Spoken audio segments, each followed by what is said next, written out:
It was a contest, played every day, and each time there was a winner and a loser.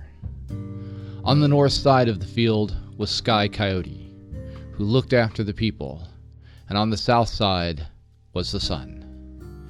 In their contest was also the bright star, and it was he that tipped the game. If the bright star was seen in the evening, the sun won, and if it was seen in the morning, Coyote did.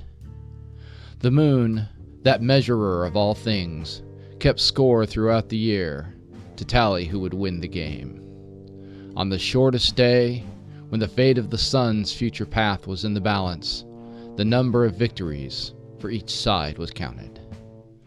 The stakes were not just some small prize, but instead the right to control the weather and thus the harvest. If the sun won the year, he might just continue further south and leave the land to drought and famine. If Sky Coyote, that eternal benefactor of humanity, were victorious, the following year would be a good one, full of the bounty of the land and the sea. And so it was important, too, that the Antap keep track of the outcome. If the sun won, these shamans of the tribe, individually known as Alchaklash, could perform rituals and offer gifts to tempt him to return to the place of high honor and not abandon the people to darkness and starvation. Such was the legend of the Chumash peoples of Southern California, hunter-gatherers settled along the coast near what is now Santa Barbara.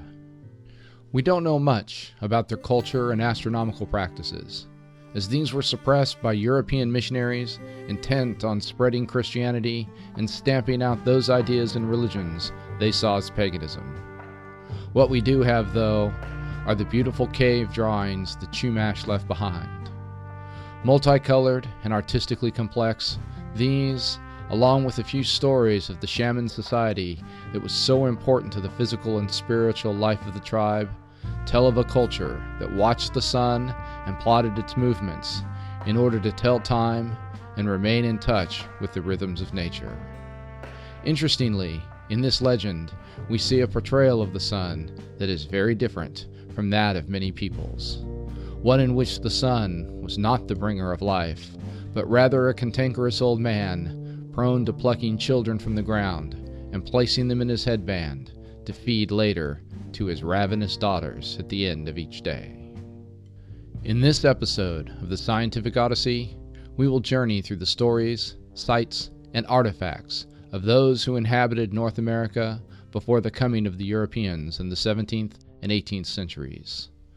What we will find are a range of cultures that not only looked to the sky, but that observed it with great precision and pulled from it tremendous meaning and purpose. Hello, and welcome to the Scientific Odyssey.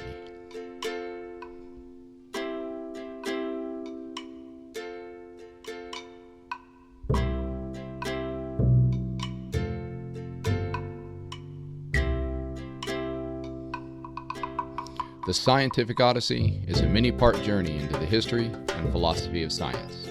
My name is Chad Davies, and I'm the writer, host, and producer of the podcast, where we consider the ideas, processes, and results of over 2,500 years of scientific inquiry and discovery. Series 3, Finding Our Place. Episode 4.1, Supplemental, Native North American Astronomy. Spread out across the North American continent, from the Pacific coast to the desert Southwest, through the Great Plains with their tall grass prairies, to the Mississippi River spanning the region from the Great Lakes to the Gulf Coast, the indigenous peoples that populated the many climates and ecosystems of North America were as diverse as the environments they lived in. Yet, in all of them, there was a fascination and connection with the sky that informed their stories, myths, and legends in a way that is evocative in its immediacy. Here we leave behind the complex religious stories of the Egyptians and Chinese for the more direct and visceral connections to the sky that breathe meaning and rhythm into the lives of the inhabitants of a continent filled with huge open skies and towering mountain ranges set to show off the majesty of the heavens. While there is still much to be learned about the migration patterns that brought the first peoples to North and South America, a process still being discovered and reconstructed by archaeologists, anthropologists, and ethnographers, there does seem to be a scientific consensus that the majority of those who came to the two continents did so via a land bridge from northern China and eastern Russia through Alaska, across what is now the Bering Strait between 10 and 20,000 years ago. As such, it is thought that many of the practices brought from the steppes of Mongolia, the forests of Siberia, and the plains of northern China would have been preserved with only small modification in the tribal communities that settled in the so-called New World, especially by those who arrived last and settled on the North American continent. Due to the colder climate during the time of migration, the earliest peoples who ventured into this New World, likely following game migration, would have moved south through North America to settle in Central and South America first. Later migrants would have remained further north, perhaps initially close to the Pacific and Gulf coasts, moving then into the plains, Midwest, and Northeast as the climate warmed and the glaciers retreated. Thus, as the peoples of Central and South America had the time and resources to build from smaller settled tribal sites, first to kingdoms and then to empires, the later arrival of the hunter-gatherers in the north afforded less time for those types of civilizations to develop. That having been said, however, we know that there were peoples who did settle in places such as New Mexico and at the confluence of the rivers of the Mississippi drainage basin that did create cities of great wealth and power. And while these tribes and people are often overshadowed by the great empires to the south of them, builders of monumental cities with pyramids and domed temples, the culture further north offers us a peek into the lives and beliefs of an earlier time of human thought. One final note. Much of the evidence of the societies and cultures we will discuss in this episode is spotty and speculative in nature. When Europeans arrived in the New World, besides bringing disease with them to which the native populations had no immunity, they brought their own culture and religious beliefs that they held to be vastly superior to what they considered to be backwards or heretical superstitions of the peoples they encountered. As such, it is often only the places where contact and settlement were late to take place that we can gain a full picture of what life was like. In that absence, anthropologists who have studied Native American cultures have often had to make suppositions by extrapolating from data gathered from other similar societies that were or are still in the same stages of development.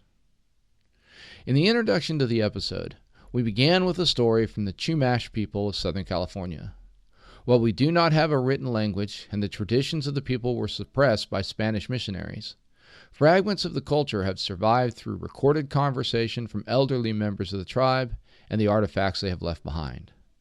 The tribe, which may have numbered in the tens of thousands, was one of scattered towns and cities that stretched from the coast of California to the foothills of the Sierra Madre Mountains in a city-state confederation of trade and defense. While settled, the tribe was still a hunter-gatherer culture with little need for agriculture, as the population density didn't require more than a combination of harvesting the sea and the nut trees to provide for most of the dietary needs. They were active traders with the peoples around them and had a money economy and a well-developed craft of bead making. As was the case in early China, religious life was a mix of animalism and shamanistic practice centered around a cult of astronomer priest called Al-Chaklash, or known as the Antap. As we discussed in the Chinese astronomy episode, these shamans were responsible for guiding the society through the various religious practices of life, practices that required an understanding of the solar calendar. One reason for this was given in the introduction.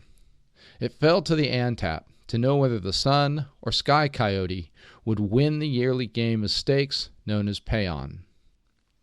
As a note of clarification, sky coyote, or just coyote as he is known in a number of other native tribes, is sometimes a bit of a trickster and almost always a benefactor of humanity that is often associated with the circumpolar region of the sky.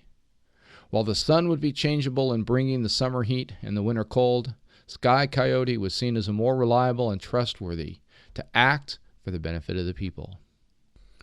The Antap would keep track of the days each side would have won, something based on the number of days Venus was either the morning or the evening star in a given year, and then perform the appropriate rites.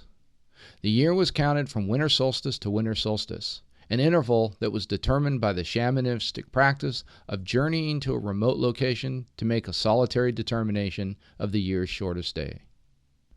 One of the great ironies of Native American archaeology when it comes to the Chumash people is how so much of their cultural artwork has been preserved from the vagaries of careless and ignorant vandalism. As the aerospace industry grew from humble roots, it did so especially in Southern California near Los Angeles. And it was the military and defense companies, such as Hughes and Rockwell International, that bought up land to develop and test the technologies needed to drive the industry forward. As this land was made off-limits to the ever-increasing urban sprawl, the artifacts found therein were protected from destruction. And what magnificent artifacts they are. At Rockwell's Rockadine facility, at Burro Flats in the Simi Hills, is a panel of rock paintings that likely served as a site for the shamanistic spiritual journey that would have marked the winter solstice. If one travels past the fields where the giant rocket motors that powered the Saturn rockets on their way to the moon were tested, one will find a panel of artistically rendered symbols and images painted on a wall of rock shaded by a natural rock overhang. In this overhang is a naturally formed cut, shaped like a V, likely made by erosion due to wind and water. In the summer, when the sun is high in the sky, the overhang shields the paintings, but in the winter, when the low angle of the sun brings the light further up the rock face, something rather remarkable happens. On the day of the solstice, when the sun is as low in the sky as it will be for the entire year, the cut in the rock overhang allows a triangle of light to strike a part of the panel that is shaded on every other day. On that part of the panel is painted a set of 5 concentric rings through which the triangle will pierce. It is a marker of the solstice, one used by an Alchaclash as part of a time of ritual. Here the shaman would take the hallucinogenic datura and, while in a state of altered consciousness, divine the outcome of the contest between the sun and Sky Coyote. As part of this ritual, the shaman, along with 12 helpers, would likely have performed a ceremony designed to coax the sun back from its southernmost point in order to bring light back to the world. Additional sites of this sort have been found in places such as Condor Cave, Edwards Cave, Painted Rock Cave, and Honda Canyon. At Condor Cave, well marked by paintings like those found at Burro Flats, a small hole has been drilled through the thin outer wall of the cave to emit a beam of light that would have passed onto the floor on the winter solstice date. There, it may have been captured or reflected by an implement brought by the shaman. In another site, a similar arrangement has been found for the light of the sun at the summer solstice, but with a shallow, 5-sided hole in the floor that might have been once a receptacle for such a sacred object. Archaeologists have tested the idea by placing in this hole a piece of quartz on the solstice date, and found that the beam of light is broken by the crystal into rainbows that bathe the cave in radiance. While not as dramatic, perhaps, as the scene in Raiders of the Lost Ark, where Indy finds the Well of Souls by using a staff with a crystal that captures a beam of sunlight, I can imagine that such an event would have provoked an experience of religious ecstasy in the shaman and the 2 or 3 acolytes that might have huddled in the cave with him on that solstice day. And while this has not been verified through actual discussion with members of the tribe, and thus remains in the realm of informed supposition, it should be noted that in the Chumash tradition, the sun was said to live within a house of quartz. Not all Chumash astronomy focused on the path of the sun and the moon. As fraught as the winter solstice was in Chumash religion, even more perilous was the journey from life through death to a rest among the stars. After departing their mortal coils, the souls of the dead were said to have traveled to the top of a mountain, perhaps Point Concepcion, to begin an ascent up along the path of the Milky Way. As they traveled upwards, they were met by the women from the land of widows in the region of the constellation we call Cassiopeia, the pattern of stars in the northern sky that looks a lot like a W. After passing through this land, the spirits of the dead entered a ravine where crows plucked out one of their eyes. The dead, however, would replace these with poppies found at the bottom of that dark ravine, represented by the dark space between two bright stars. After this, they encountered the Scorpion Woman, as the constellation Cygnus was known to them, who blocked their path, forcing them to cross a large lake by taking a narrow bridge. This bridge was the astronomical feature in the Milky Way we called the Cygnus Rift, a dark patch across the bright band of light through the night sky. As they crossed the bridge, they would be taunted by huge monsters that tried to make the souls fall from the bridge into the lake to be lost forever. Only those whose spirit was brave and steadfast enough could endure the journey and reach Shimalaksha, or the land of the dead, in the bright part of the Milky Way near the constellation of Aquila. While such stories may seem a bit far-fetched to us today, with our perception of the night sky dimmed by the presence of so much light pollution produced by a society dependent on illumination, a trip to a dark site, where the Milky Way is not just visible, but a vibrant swath of light and color across a mini-jeweled vault, makes the stories much more understandable to the observer.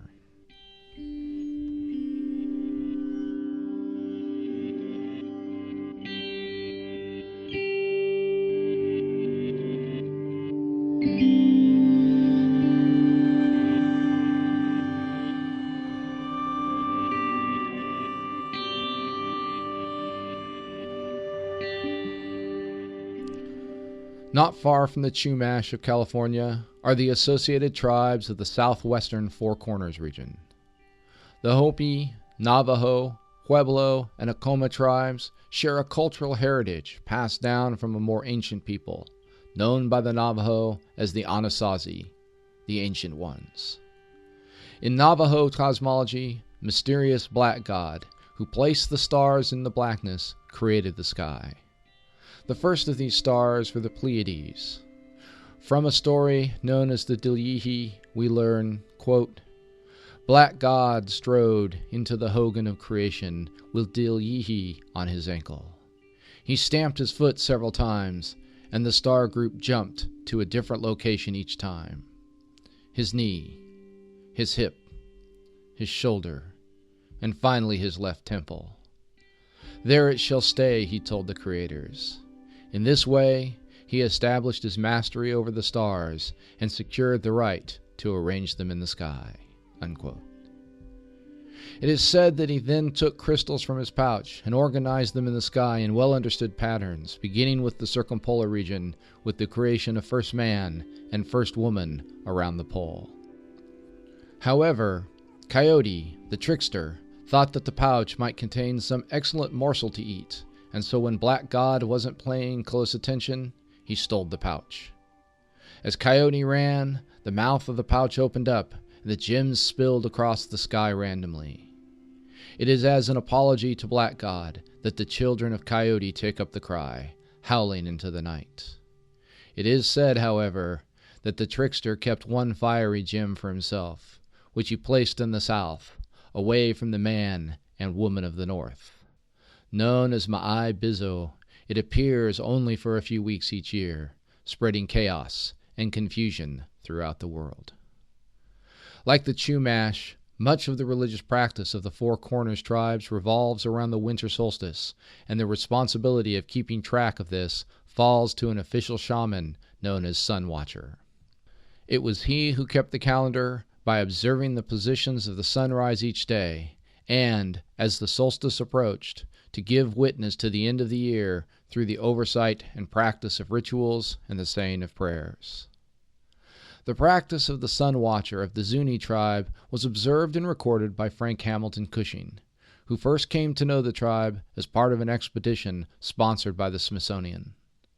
Living among the tribe, learning the language, and taking part in the rituals of life, Cushing was able to understand the religious practices of the people who had accepted him as a member of their community. In his book, My Adventures in Zuni, Cushing describes the activities of a tribal sky watcher. Quote, "Each morning, too, just at dawn, the sun priest, followed by the master priest of the bow, went along the eastern trail to the ruined city of Matsaki by the riverside, where, awaited at a distance by his companion, he slowly approached a square, open tower, and seated himself just inside on a rude, ancient stone chair, and before a pillar sculpted with the face of the sun, and the sacred hand, and the morning star, and the new moon. There he awaited with prayer and sacred song the rising of the sun. Not many such pilgrimages are made ere the suns look at each other, and the shadows of the solar monolith, the monument of Thunder Mountain, and the pillar of the gardens of Zuni lie along the same trail. Then the priest blesses, thanks, and exhorts his father, while the warrior guardian responds as he cuts the last notch in his pine wood calendar, and both hasten back to call from the housetops the glad tidings of the return of spring. Nor may the sun priest err in his watch of time's flight, for many are the houses in Zuni with scores on their walls or ancient plates embedded therein, while opposite a convenient window or small portal lets in the light of the rising sun, which shines but 2 mornings in 365 on the same place. Wonderfully reliable and ingenious are these rude systems of orientation by which the religion, the labors, and even the pastime of the Zunis are regulated." Unquote. This activity of marking the winter solstice was part of a larger cycle of rituals. As in many religious traditions, it is not merely enough to mark a specific event, but rather the people in their time of worship will have an extended period of preparation, a time of observance, and then a time of celebration or reflection. This is especially true for those rites at the end of one year and the beginning of another. In the West, we practice just such an extended cycle in our observance of Advent prior to Christmas.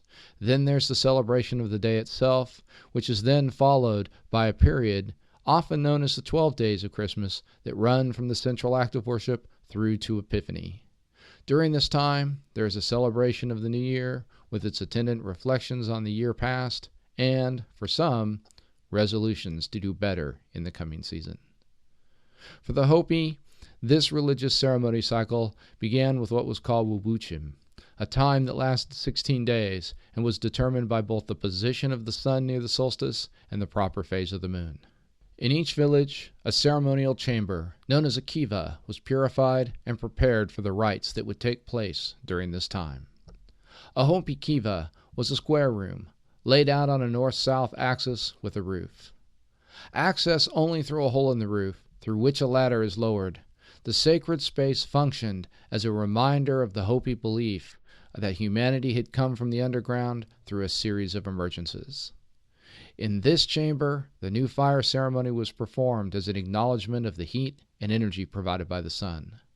These rituals are designed to call back the sun from its continuing southerly path each year to restore the cycle of life.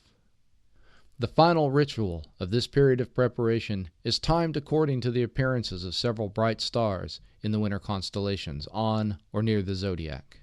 When the Pleiades, Orion's Belt, Sirius, Procyon, and the twin sisters of Castor and Pollux, sometimes known as the Great Pentagon, could be seen through the opening in the roof of the kiva, the tribal singers began the ritual with the smoking of a pipe of tobacco lit from a fireplace directly below the roof window. As the smoke ascended towards the zenith, it carried with it the songs and prayers of the people as a reenactment of creation and the supplication of the sun's return and the rekindling of the world. Following this were the ceremonies centered around the solstice itself.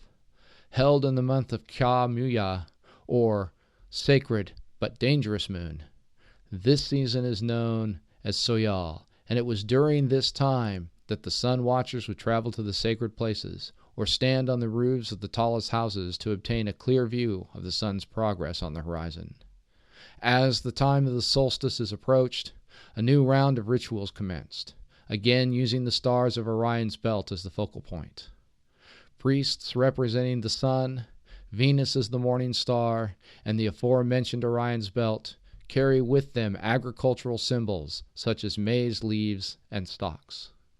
In the sacred costumes of their offices, each priest plays a part in the ceremonies and rituals needed to reverse the motion of the sun and coax it back once again further north on the horizon from its rising point.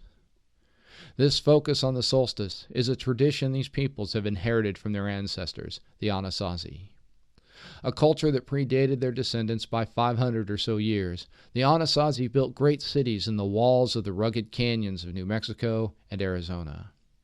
Among the best preserved of these is Chaco Canyon in northwestern New Mexico.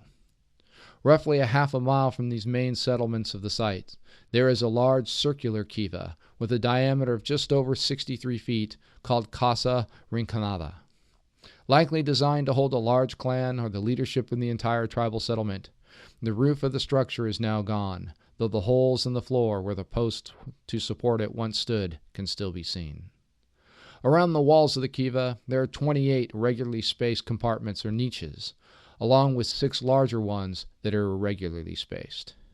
In the northwest wall, built above the ground level, there is a narrow window that, during a 4 or 5 day period centered on the summer solstice, allows the light of the sun at sunrise to pass through and fall on one of the irregular niches in the wall on the opposite side of the kiva.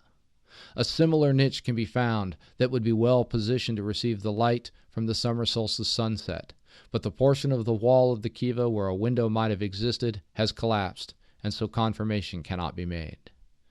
Nevertheless, one can imagine on the morning of the summer solstice, the people of Chaco Canyon settlements gathered in this sacred space, voices lifted in sung prayer in the pre-dawn light.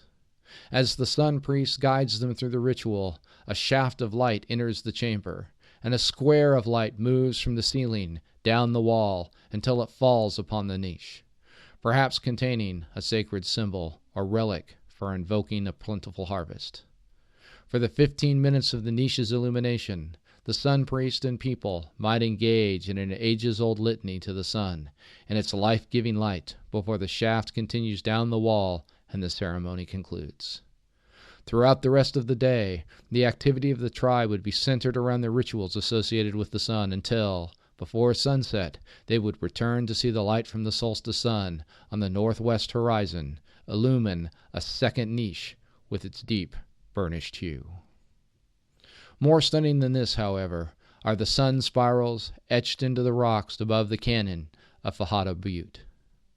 Known for centuries, it was an artist by the name of Anna Sofer who first recognized these pieces of Native American art might serve an astronomical purpose. Observing the pair of spiral patterns up on the butte on June 29, 1977, she noticed that at nearly noon, a shaft of sunlight created a bright dagger on the otherwise shaded rock face. This sun dagger, as it has been called, moved down the face of the rock to pierce one of the spirals, nearly bisecting it over the course of about 12 minutes. Sofer intuited that the spirals might have been created to mark just such an event. Over the next year, she returned to the site at monthly intervals and found that the 3 slabs of rock allowed light to pass into the rock face in such a way that the etched spirals served as accurate calendar markers. In other words, the ancient Anasazi natives, around 1,000 years ago, were so well versed in solar astronomy that they placed 3 slabs cut from a nearby overhang so that they created patterns of light that occurred uniquely on specific dates, i.e., the solstices and equinoxes.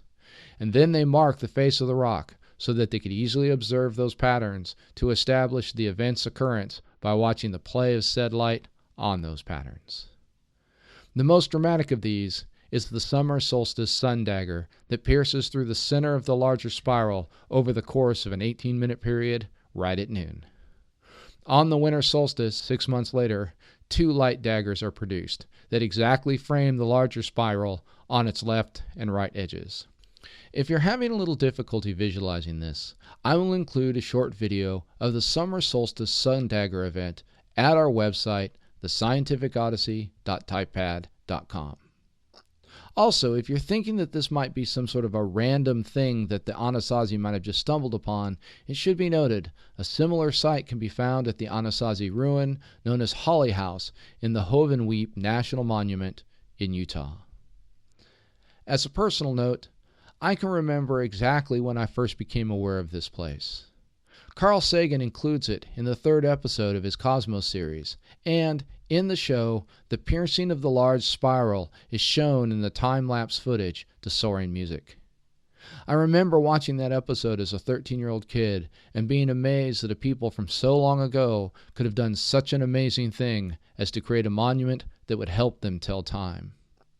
While I knew of places like Stonehenge, it struck me that the arrangement of the 3 slabs of stone, set that only on the day of the solstice would they show this dagger of light, was a nearly unbelievable feat of human intelligence. It was a realization that absolutely changed my perspective on a great many things. As a concluding comment to this section, if one were to do an internet search for the previously mentioned episode, the relevant portions of Sagan's great opus might be found to begin at the 15-minute mark and last for about 5 minutes or so. He tells the story so much more eloquently than I can. Better yet, after finishing this podcast, find some time to watch the entire episode. Even after 35 years, it's lost none of its power to evoke wonder and inspire the heart and mind of the viewer.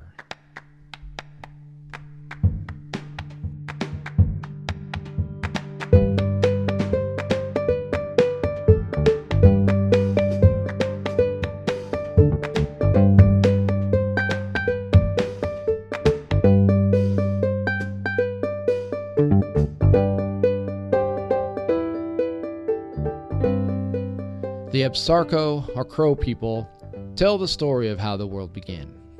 Quote, "Once there was only water, an old man Coyote. Coyote needed someone to talk to and soon found 2 ducks. He asked the ducks to check whether anything was under the water. One duck dove and disappeared for so long that Coyote worried that he had died. But the duck emerged and informed Coyote that he had found the bottom. He went down a second time to find a root, and the 3rd time to bring up some earth. Coyote blew on the mud, and it grew until it became the earth. Coyote planted the root on the earth, and the plants and trees arose. Then Coyote began to make valleys, mountains, and lakes, and then took some of the clay to make people and more ducks. Within his earth, a smaller version of himself urged him to make all the other animals, as well as people with different languages who would fill the earth.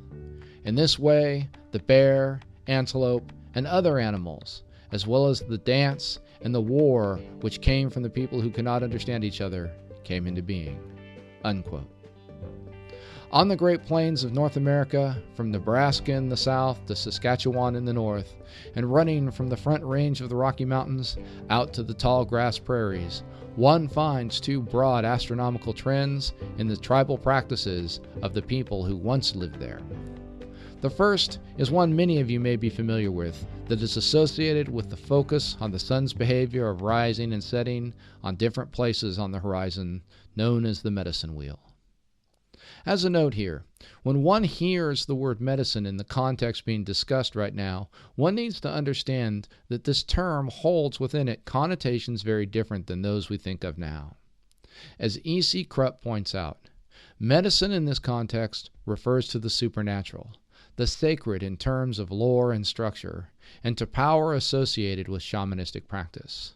So, when we speak of a tribal medicine man, we are speaking less of a medical professional and more of a member of the tribe designated as holding the knowledge of the ways of the skies and the ancestors, and who could walk among the sacred in ways that others could not. A shaman and a holder of cultural wisdom accumulated and passed down from generation to generation.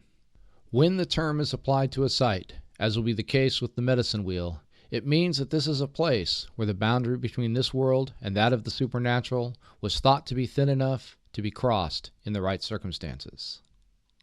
Of the 50 or so known sites of this type, the oldest of the Great Plains medicine wheels have been dated to approximately 2500 BCE, which place their construction contemporary to that of the Great Pyramid of Giza. The structure of these sites contains similar elements, such as a central pile of rocks with spokes also made of stone radiating outwards from this, often to a ring of stone. In some of the places where these spokes meet the ring, there are other raised piles of stone, and in other types, the spoke continues past the ring to terminate in a pile outside of the ring. The most commonly studied of these, and the best understood in terms of its astronomical function, is that of the Bighorn medicine wheel in Wyoming. The central pile is about 12 feet in diameter and 2 feet tall. From it radiate 28 spokes, running from the central pile to a ring 87 feet in diameter. Now, one of these spokes extends another 13 feet past the ring and terminates in its own pile of stones. There are an additional 5 piles of stone around the ring. It should be noted that unlike other sites, such as Stonehenge in England, these medicine wheels do not have any parts that extend any significant vertical distance above the ground. To help you see what I mean, I'll post a picture and a diagram on the podcast website. The first and most obvious function of the wheel is found in the line between the outset pile of rocks and the central pile. If one stands on the outset pile and looks towards the central pile on the date of the summer solstice, the sun will rise directly behind it on that day. That's pretty impressive. But the question comes up, why do the 5 other piles of stone on the ring exist? It turns out that by standing on various piles and looking towards other various piles, one can cite other astronomical events. The most fascinating of these are the sighting of the rising of 3 bright stars.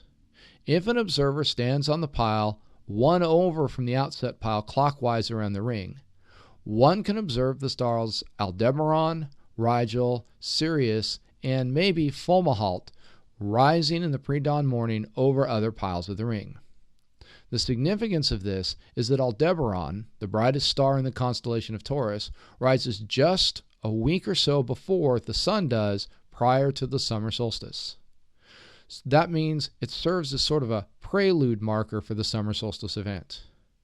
Rigel and Orion will rise over a different pile of stones just before the sun rises, 28 days or 1 lunar cycle after the summer solstice, and Sirius will do the same thing over a third different stone pile, 28 days or another lunar cycle after that.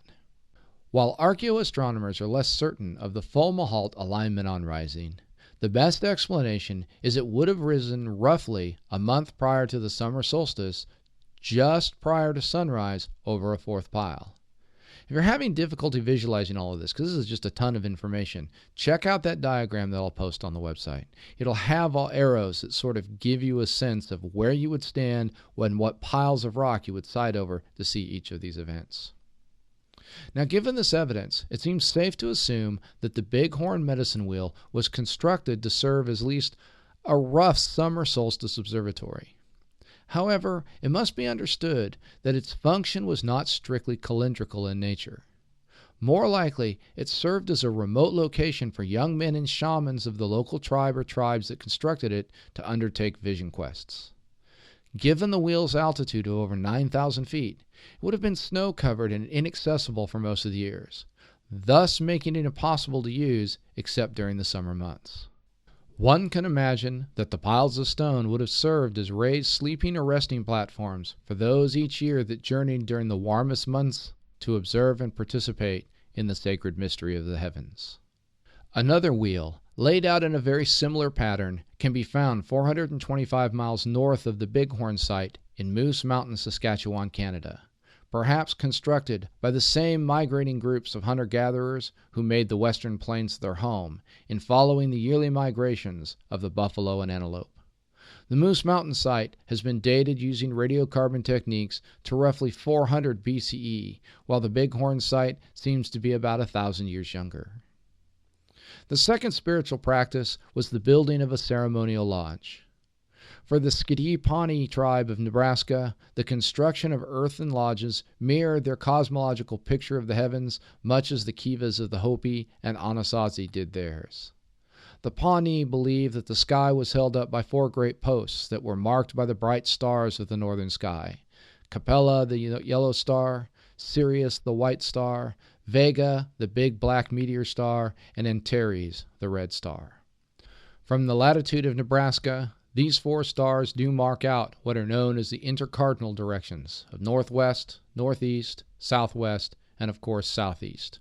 Points important in the Pawnee spiritual practice, and that would have, given the latitude of the sites, been close to the rising and setting points of the sun on the solstices. And so, wherever they settled, the Pawnee would build lodges with strong posts set to the intercardinal directions to support the roof and mark the pillars of heaven.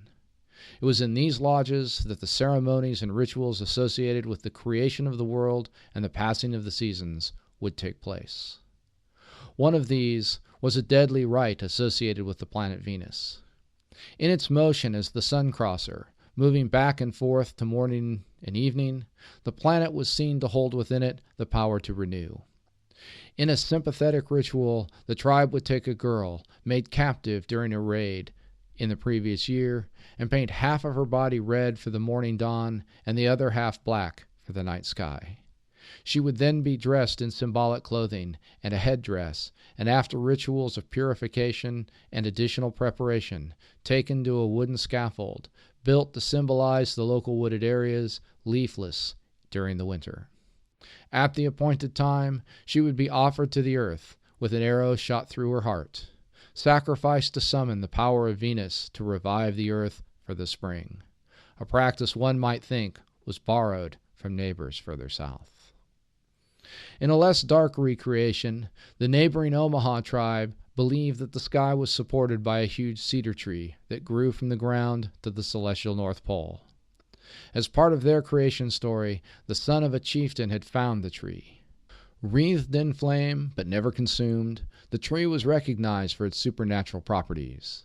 Up to it led 4 paths, one from each of the cardinal directions, and in its branches roosted thunderbirds, a potent symbol of power and authority in a place still known as Tornado Alley. This tree was brought back to the tribe, where it served to unify a number of quarrelsome factions and bring the people together. Each year, this event was reenacted in song and ceremony, with the dancing grounds centered on a tall pole erected to point at the celestial North Pole, in remembrance of what it was that had brought them together.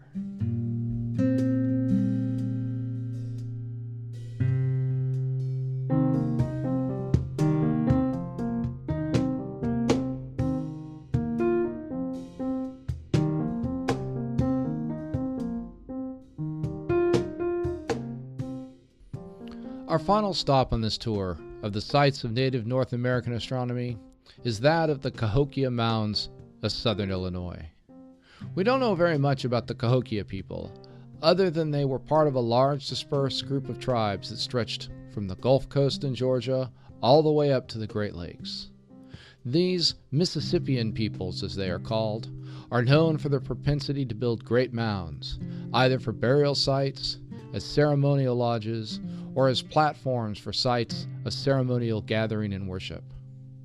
The Cahokia Mound site is what remains of what was the largest city in North America until Ben Franklin's Philadelphia finally eclipsed it in the 19th century. It is thought that the city stood from about 600 to 1400 CE, with the peak of occupation of over 4,000 people being between 1,000 and 1,200 CE. The site contains over 100 mounds, with Monk's Mound, built as the center of worship and administration, being the largest. Approximately 1,000 meters to the west of Monk's Mound are the remnants of a series of rings of wooden posts that have been referred to as woodhenge. At the center of the ring, there would have been a single post supporting a platform upon which an observer would have stood. This ring of posts would have served as horizon markers that would have allowed for the sighting of the sun's rising position. Due east of the site, a ceremonial building or marker on Monk's Mound itself would likely have been used as the marker for the sunrise on the spring and fall equinoxes. Like its namesake across the Atlantic Ocean, also initially constructed from wood, this site would likely have served not only as a physical calendar, but as the center of some aspects of the city's spiritual life, with processions from the Great Mound to the Wooden Circle likely taking place at specified times of the year. Unfortunately, the civilization, one which is said to have smelted copper and performed elaborate burials for its wealthiest and most powerful members, was unable to survive a series of unknown calamities, and thus vanished into the mist of time. Unlike the Hopi and Navajo, who preserved the traditions of the Anasazi, we do not have any transmission of the practices of this culture by later tribal peoples who likely moved into the region after the civilization's collapse.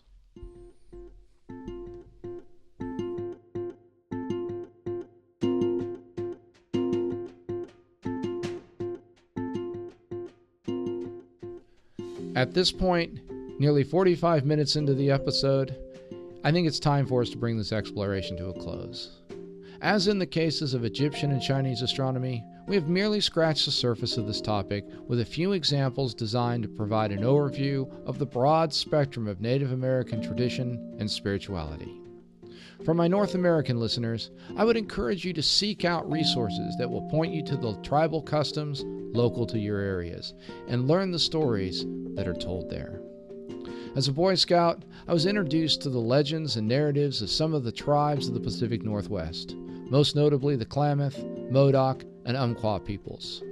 Sitting under the stars as the stories of coyote, raven, wolf, and bear were told gave me an appreciation of the richness and brilliance of the people who had lived in that part of the world before my ancestors had ever dreamed it even existed.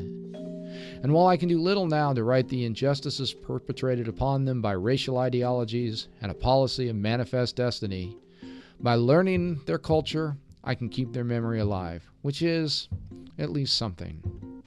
I would ask that you consider doing the same by making an effort to learn and appreciate the cultural heritage they have left us with wherever you might live. In conclusion, let me say thanks to all of you listeners out there. We recently crossed a couple of thresholds that I'd like to acknowledge. First, we passed the 25,000 download mark.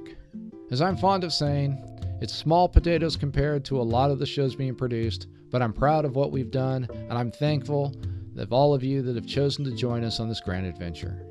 Second, we made our first top something list by being ranked on Stitcher's top 100 education podcasts for the last week. So a huge shout out to all the listeners who check us out via that platform for boosting us up there. Your loyalty and support is very much appreciated. Now if we can just get a few reviews over there, that'd be great. Also, we've just been added to the TuneIn platform and its network of shows, so if you're already using that, you can now find us there, and if not, you might just want to head over to tunein.com to see what they've built. For everyone who listens, I really do want to say thanks from the bottom of my heart. As we enter into what many are calling a golden age of podcasting, I know that you have a stunning array of shows to listen to, from Dan Carlin's masterpieces to Ron Levy's excellent expositions on recent technological developments. Mike Duncan is blazing a trail in history, as are the folks over at the Agora Podcasting Network, who produce a huge array of shows with a historical focus. And let's not forget Craig Buddy and his History of Pirates podcast. Add to that Peter Adamson and Stephen West are working hard to make philosophy interesting and accessible in their podcasts, and there's a whole lot of amazing content to catch just in this little area we're trying to carve out a niche in. That you would take the time to tune into a single guy working with little more than a microphone, a MacBook, and the wonderful musical compositions of the Blue Dot Sessions to put out shows from his man cave in his spare time is both an amazing testimony to our level of technology and super encouraging to your humble host who labors away at the endeavor. Thank you, really. I never take you all for granted, and if there's anything you can think of that I can do to make the show better, or anything that you'd like me to do a specific show on, let me know either by leaving me a message at the show's website or on our Facebook page. In our next episode, we'll pull together all the observations made by the naked eye of the motions of the sky and the planets, and we'll see if we can begin to create some type of coherent picture of what it all meant to the people in the Fertile Crescent and around the Mediterranean. Until then, full sails on your journey.